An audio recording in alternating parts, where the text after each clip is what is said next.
Hello साथियों, नमस्कार।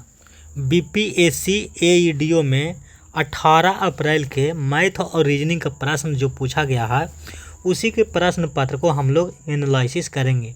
और फ्रेंड, जिनका भी 21 तारीख का एग्ज़ाम है उन्हें बहुत ही लाभदायक ये वीडियो होगा। तो चलिए फ्रेंड, इस प्रश्न को बनाते हैं, क्वेश्चन नंबर 94 को। तो फ्रेंड, क्वेश्चन नंबर 94 कहता है 5 अंकों की सबसे बड़ी पूर्ण वर्ग संख्या के अंकों का योग ज्ञात कीजिए।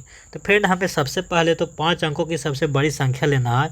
तो 5 अंकों की सबसे बड़ी संख्या लेने के लिए क्या करते हैं, हम लोग बचपन में पढ़े थे कि 9 कर देते हैं 5, तो 1 2 3 4 5 हो गया।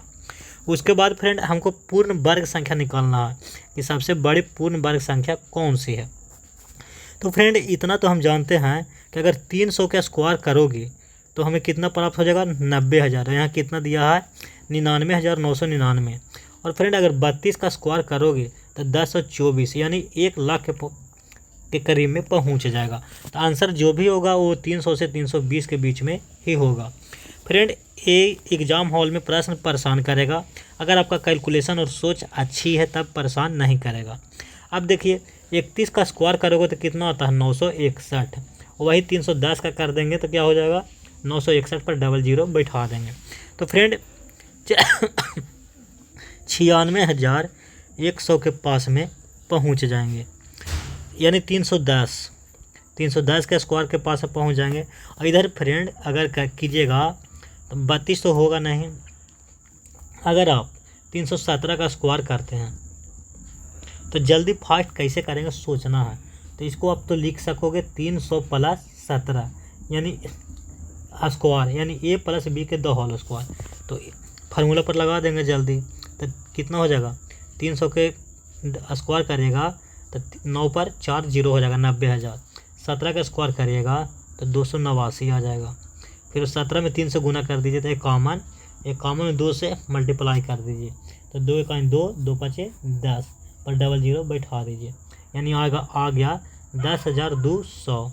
अब इसे ऐड करेंगे तो 9 8 2 2 4 0 9 1 10। तो देखो फ्रेंड, अगर हमने स्क्वायर किया 317 का तो अभी भी 1,04,89 के पास में पहुँचे हुए हैं। तो फ्रेंड 317 तो होगा नहीं। अब हम चेक करेंगे 316 पे, आपको फास्ट चेक करना होगा। तो 316 को जब अब स्क्वायर करोगे 316 का, तो देखो क्या करेंगे, 300 + 16। अब देख लो, 300 का स्क्वायर करेंगे तो कितना आ जाएगा, 90,000। 16 का स्क्वायर करोगे तो 256 आ जाएगा। अब देखो 16 × 48 दूनी 56, यानी आ जाएगा 56 पर कितना जीरो, डबल जीरो। अब इसको ऐड करोगे तो 6 5 6 2 8 5 9, यानी 95,856 आ गया। 95,856 वो संख्या है, 95,856 वो संख्या है जो वर्ग है और 5 अंकों की सबसे बड़ी संख्या है। अब इसको ऐड करना है तभी आंसर आएगा। तो 6 5 11, 11 8 19 5 24, और 24 और 9 33। 24 और 9 कितना होगा, 24 9 4 13 तो 33 आ रहा है। फ्रेंड, इसमें तो ऑप्शन भी नहीं है, कहीं मिस्टेक हो गया है। अब इसको देख लेते हैं एक बार फिर से। 300 को 16 90,000, 16 का स्क्वायर करेंगे 256, 16 48 और दूनी 5600, 5600 हो गया। ये तो 6 हो गया, ये 5 6 2 8 5 95,856, 95,856 ऐड करेंगे तो 6 5 11, 11 8 19 और 5 24, 24 9 यहाँ 33 आ रहा है। 33 तो ऑप्शन भी नहीं है, कहीं मिस्टेक हो गया है।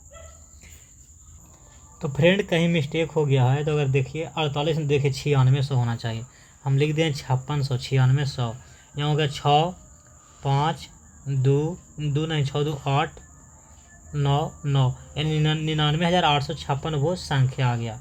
तो फ्रेंड इसको जब ऐड करोगे तो 9 9 18 8 26 और 6 32 और 5 37। तो फ्रेंड इसका राइट आंसर हो जाएगा 37। इसके बाद फ्रेंड हम लोग नेक्स्ट प्रश्न देखेंगे। तो क्वेश्चन नंबर 95 को अगर देखते हैं तो फ्रेंड क्वेश्चन नंबर 95 है कि 3 7 11 13 से कौन विभाज्य है, सबसे बड़ी संख्या निकालना है। तो फ्रेंड अगर ये तो हमेशा याद रहना चाहिए कि 7 11 13 जब रहेगा तो हमेशा जो डिवाइड होता है वो 1001 से होता है, और 3 पहले से दिया हुआ है, तो 3 से गुना कर देंगे तो क्या होगा 3 0 0 3003 हो जाएगा। तो फ्रेंड 3003 से कौन सी अंक संख्या काटेगा, तो संख्या जो काटेगा 9009 काटेगा, यही सबसे बड़ी संख्या है। इसके बाद फ्रेंड क्वेश्चन नंबर 96 है कि 2000 पर एक वर्ष के लिए 10% प्रति वर्ष की दर से अर्धवार्षिक रूप से संयोजित चक्रवृद्धि ब्याज क्या होगा।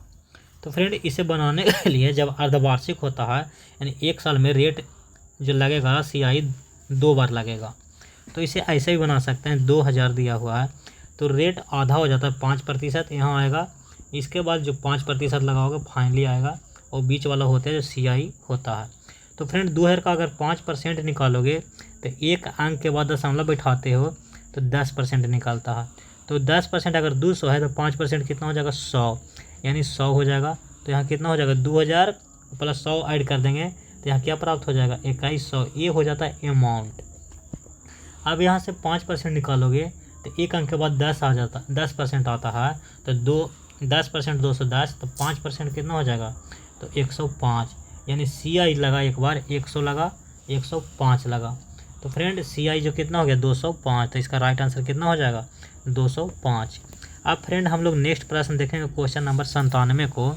तो क्वेश्चन नंबर 97 है, देखिए 25 घटाओ 5 बराबर 5 दिया हुआ है, तो इसका मतलब साइन को चेंज किया गया है। तो साइन को चेंज का मतलब जो घटाओ है उसको क्या किया गया है भाग किया गया है।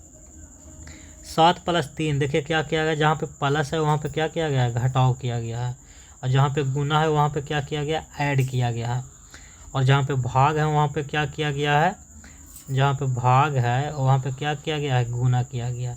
अब बस बना देंगे सहारा लेकर के इसका। अब देखिए 100 भाग का अर्थ क्या है तो गुना है, 50 कर दीजिए। घटाव का अर्थ क्या है तो गुना, घटाव का अर्थ भाग है, तो क्या करेंगे 1/100 कर दीजिएगा। फिर प्लस का अर्थ क्या है प्लस, अब देखिए प्लस का अर्थ क्या है तो प्लस का अर्थ घटाव है, तो इसका घटाव कर देंगे 100। फिर देखिए गुना का अर्थ क्या है तो गुना का अर्थ है ऐड, यहाँ पे 75 कर देंगे। अब इसका काट दीजिए 100 से 100 100 से 100, यानी कितना गया 50, माइनस 100 में से 75 गया तो कितना 25, यानी 50 में से घटाएंगे तो कितना हो जाएगा 25। तो फ्रेंड इसका राइट आंसर क्या हो जाएगा 25 हो जाएगा। इसके बाद फ्रेंड हम लोग नेक्स्ट प्रश्न को करेंगे। अब ये प्रश्न रहा क्वेश्चन नंबर 88, एक दी गई पूर्ण संख्या को दोगुना किया गया तथा इसमें 9 जोड़ा गया। इस प्रकार प्राप्त संख्या को यदि 3 गुना किया जाता है तो यह 71 हो जाता है। यदि दी गई संख्या से 3 घटाया जाता है तो परिणामी संख्या विभाज्य होगा, किससे विभाज्य होगा। तो फ्रेंड अगर आप जल्दी में बनाना चाहोगे तो 171 दिया हुआ है तो 171 हो जाती है। अगर 171 में से आप 3 घटा दोगे तो 11 3 8 168 हो जाता है, वह संख्या 168 ही होगा, और हमेशा जो काटेगा जो किससे काटेगा 7 से काटेगा। अगर फ्रेंड नहीं बात समझ में आई है तो एक और तरीका है, हम लगाएंगे बेसिक तरीका। तो फ्रेंड बेसिक तरीका कहता है कि एक दी गई पूर्ण संख्या है तो पूर्ण संख्या को हम मान लेते हैं क्या x मान लेते हैं। अब क्या कह रहा है 2 गुना किया जाए तो 2 गुना कर दिए, इसके बाद इसमें 9 जोड़ा गया तो 9 को जोड़ दिया गया। इस प्रकार प्राप्त संख्या यदि 3 गुना करेंगे, प्राप्त संख्या इतना हुआ, अगर इसको 3 गुना कर देते हैं तो कितना हो जाता है 171 हो जाता है, 171 के बराबर कर देंगे। अब गुना करिए 3 दूनी 6x प्लस 27 बराबर कितना हो जाएगा 171। अब 171 में से 27 घटाएंगे तो कितना आ जाएगा फ्रेंड, 11 में 7 गया 4, 6 में से 2 गया 4, 144, यानी 6x बराबर आ गया 144। अब 6 से काट दीजिए तो कितना बार में कट गया 24 बार में। तो फ्रेंड हमें संख्या तो प्राप्त हो गई 24 आ गया। तो लेकिन कार्य यदि दी गई संख्या से 3 घटाया जाता, अगर 24 में से आप 3 घटाओगे तो कितना आ जाएगा 21, और 21 से जो हमेशा किससे कटेगा 7 से कटेगा। तो फ्रेंड इतना अगर करोगे तब आंसर आएगा बेसिक तरीका से। अगर यहाँ से करते तो डायरेक्ट आंसर 2 सेकंड में आ जाती। इसके बाद फ्रेंड क्वेश्चन नंबर नेक्स्ट देखेंगे।